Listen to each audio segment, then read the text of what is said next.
anywhere on the creative corner of the internet, you've probably heard someone mention the idea of morning pages and the program that it comes from, which is The Artist's Way by Julia Cameron. This was first published in the early 90s, so as long as I have wanted to be a creative person, I have had people tell me that I need to go through this program. The idea is that over the course of a few decades, Julia here worked with a series of frustrated artists and makers and wannabe creatives who are feeling blocked or stuck or sort of divorced from their kind of creative identity. And she, over time, developed this program of a 12-week course that someone could kind of go through to reconnect with their inner artist and sort of heal creatively and get unstuck. Now, I get that that sounds a little woo-woo, and she kind of is a little woo-woo. But over the years, I have heard so many artists and creators that I really respect, from Elizabeth Gilbert to Austin Kleon, talk about how useful this process had been for them to get fresh ideas and to get their thing into reality. And a lot of people actually credit whatever their seminal work is to this process. That's enough for me to pay attention. The thing is, I have attempted this multiple times over the last 2 decades. The first time I was 16, and I got exactly 3 pages in. I've had this copy sitting on my shelf for 5 years, and every year I say, okay, this is going to be the year where I sit down and I try The Artist's Way. I can't be the only person that has felt this way. On a meta level, I've always fantasized about being one of those magical people with this incredible journaling practice. I would float down every morning with my coffee and serenely write pages and get my brain together and have this really quiet, calm, zen moment before I start my day, right? I'm going to be that person. I have never been that person. And again, so many people I respect have said that journaling consistently is one of the most important things you can do as an entrepreneur or a maker or a creative person in general. And they've credited it with being one of the most important practices in their creative and professional lives. And I have started many journals for about 3 pages. If any part of this struggle sounds at all relatable to you, then maybe this is your sign that it's time to kind of pick this up and slay this dragon with me. At any rate, I'm going to dive in and give it an honest go this year.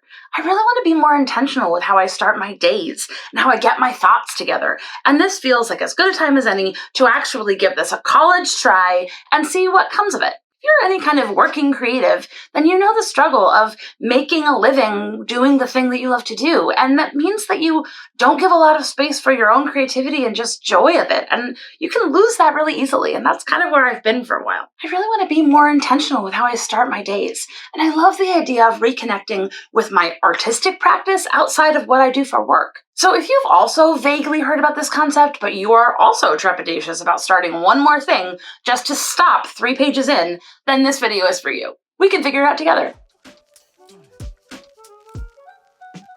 If we're just meeting, I'm Janelle.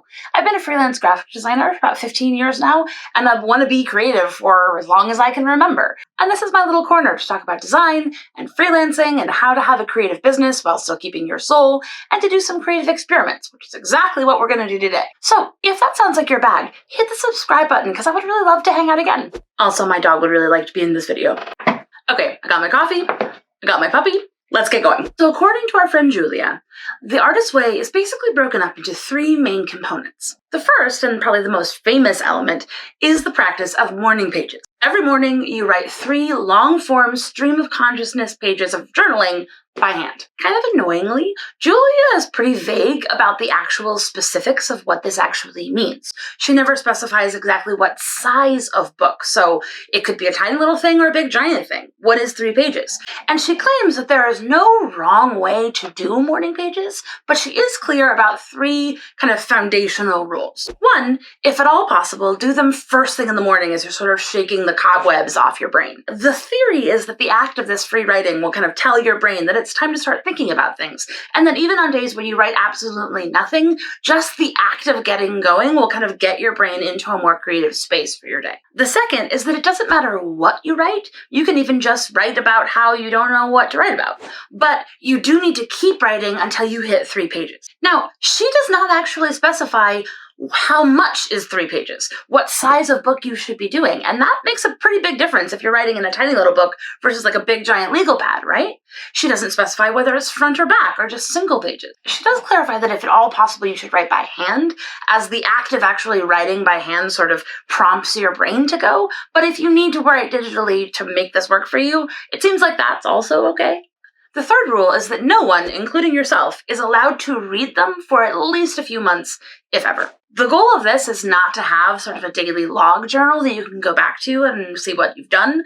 The idea is really to be able to word vomit out as freely as possible without constraints or without restrictions or editing or censorship. And so going back and looking at things kind of shuts all that down. It doesn't really matter what you write. It could be lists, it could be complaining about things, it could be song lyrics.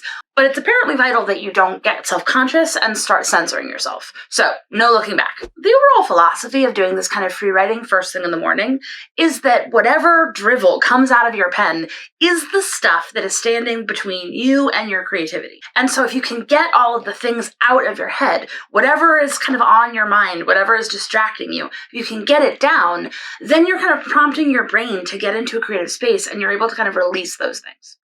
Could be a laundry list of the crap that's in your brain or the things that need to get done or processing an argument of the night before. It could just be goofy daydreaming or whatever. You can give yourself prompts or ask yourself questions, whatever it takes to get something on the page. According to Julia, writing morning pages gets us to the other side of our fear and our negativity and our moods. Getting whatever is in there onto the page without judgment or censorship helps free up our creative space and get us into our work. I love this idea, and it makes a lot of sense to me on an emotional level. I've just never actually gotten into the practice. She also has this really lovely note in the intro of the book that a side effect of writing morning pages consistently is that it's very difficult to complain about the same thing morning after morning, month after month, without being moved to take some form of constructive action. She claims that if you're just whining about the same thing over and over again, eventually you get kind of fed up with yourself and you get inspired to actually fix the thing. And I kind of love that idea. Honestly, I don't know how realistic the first thing in the morning thing really is for me. Maybe if I call them daily pages and I just fit it in whenever I can, but I am going to try to incorporate it as part of my wind-up hour, which is the first hour I spend as I'm getting going for the morning, kind of getting my head together before I start working. I'm going to start by hand, but if I really can't keep this up, I'm going to allow myself to do this on Notion, which is where I do all the rest of my daily planning, and I feel like that's probably a little bit more consistent for me and a little bit more realistic, but I'm going to try to give this a real shot and actually write by hand.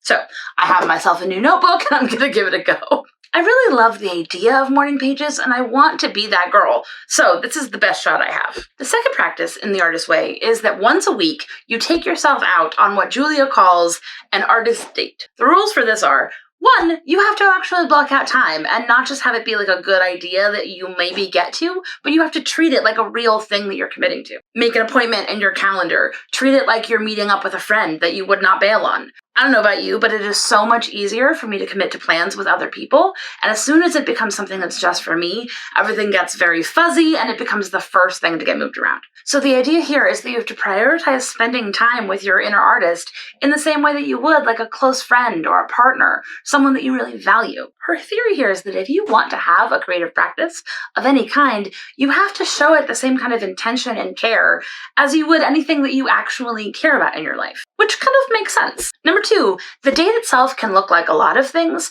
but it needs to be at least 2 hours. It could be at home or an outing. It doesn't have to cost any money. It doesn't actually have to be making art, but it does need to be something that feeds your inspiration, that builds your creativity and kind of feeds into your creative soul. The third rule is that you have to protect the time, and under no circumstances is anyone else allowed to tag along. This is between you and your artist. Put it in your calendar, treat it like an appointment, and take it seriously. So now the question becomes, what should I do?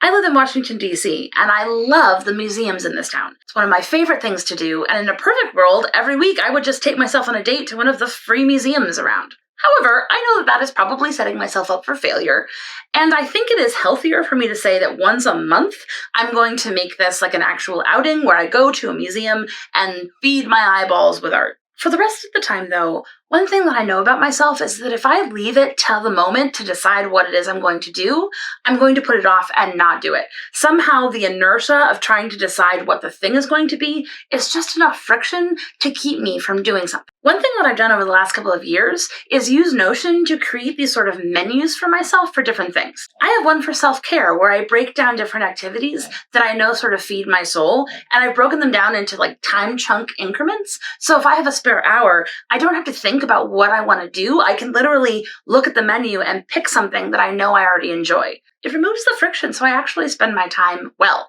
I have another one that's for like weekend rest days, because sometimes you start a weekend and it's like, what do I actually want to do? So I made a menu with all of the things that I want to do in different types of categories. So when I have a free day, I'm not sitting there thinking like, what do I actually want to spend my time on? I think I'm going to treat this the same way and make a little artist date menu for myself. Different categories and levels of energy needed so that on any particular week, I don't have to really think about this and I can just look at my existing menu and pick something that fits the bill. Thinking about it that way, I'm actually really looking forward to this because it gives me a little bit of context for something that I've wanted to do anyway, which is to give intentional time to my creative practice. So that's the artist date, the thing I'm probably the most excited about. The third part of this is a set of exercises and reflections that you go through over the course of 12 weeks, which are laid out in the book. This is the only part of this that is actually timed.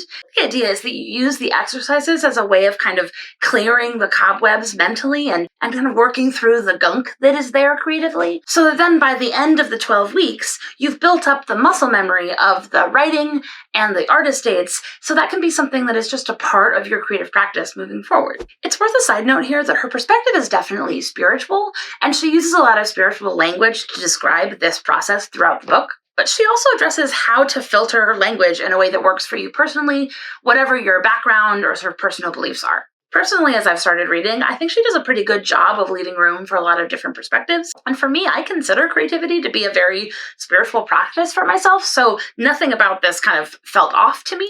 But it's worth noting that if you have any kind of triggers or if that doesn't really jive with you, that this might not be for you. So that's it. That's all that's kind of in this. I'm excited to see if I actually treat this seriously, if I can actually build up a writing practice and a sort of set aside art time in a way that actually fits my life a little bit better moving forward. Because if I could even get a little bit out of this on a consistent basis, that would make a huge difference for me. I really want to develop an ongoing habit that helps me feel a little bit more creatively grounded and not just like the only things I do are for work. So that's it. I got my notebook, I got my book, I'm ready to go, and I'm gonna dive into this. In a couple of months, I will do a follow-up video to let you know how it went for me, and I'd love to hear in the meantime, does this appeal to you? Is this something you want to do? Have you tried it before and failed, or has it been really useful to you? I'd love to hear your personal experiences, any tips that you have, and if this is something you want to join me in, let me know in the comments because I'd love to cheer you on. In the meantime, happy creating, and I'll see you next time.